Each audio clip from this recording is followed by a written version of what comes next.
Jesus stepped into a boat, crossed over, and came to his own town. Some men brought to him a paralyzed man, lying on a mat.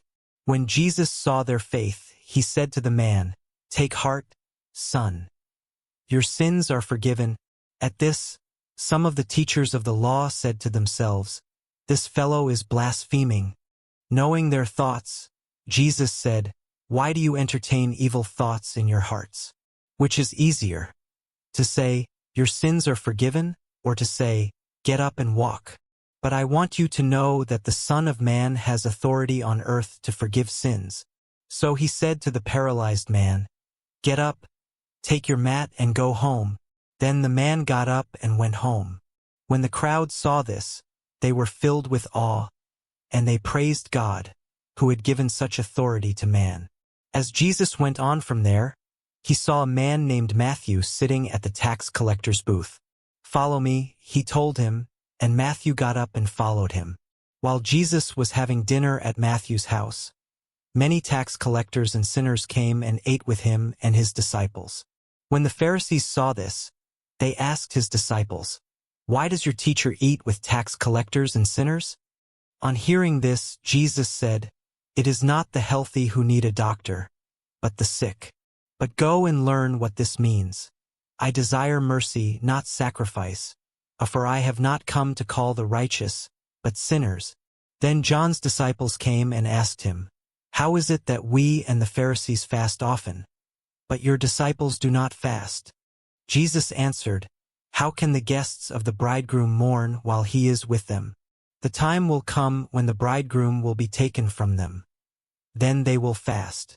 No one sews a patch of unshrunk cloth on an old garment, for the patch will pull away from the garment, making the tear worse. Neither do people pour new wine into old wineskins. If they do, the skins will burst, the wine will run out, and the wineskins will be ruined. No, they pour new wine into new wineskins, and both are preserved." While he was saying this, a synagogue leader came and knelt before him and said, "My daughter has just died, but come and put your hand on her, and she will live." Jesus got up and went with him, and so did his disciples. Just then a woman who had been subject to bleeding for 12 years came up behind him and touched the edge of his cloak. She said to herself, "If I only touch his cloak, I will be healed." Jesus turned and saw her. "Take heart, daughter," he said, "your faith has healed you." And the woman was healed at that moment. When Jesus entered the synagogue leader's house and saw the noisy crowd and people playing pipes, he said, "Go away. The girl is not dead but asleep." But they laughed at him. After the crowd had been put outside, he went in and took the girl by the hand, and she got up. News of this spread through all that region. As Jesus went on from there, 2 blind men followed him, calling out, "Have mercy on us, Son of David."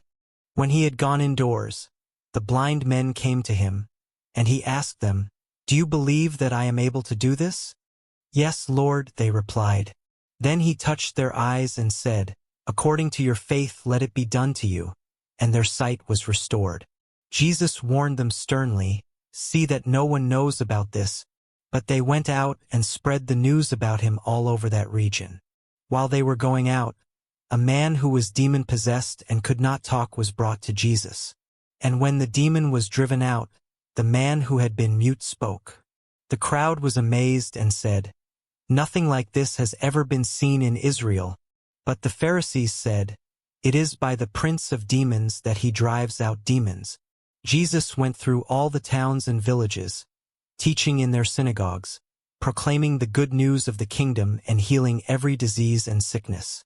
When he saw the crowds, he had compassion on them, because they were harassed and helpless, like sheep without a shepherd. Then he said to his disciples, "The harvest is plentiful, but the workers are few. Ask the Lord of the harvest, therefore, to send out workers into his harvest field."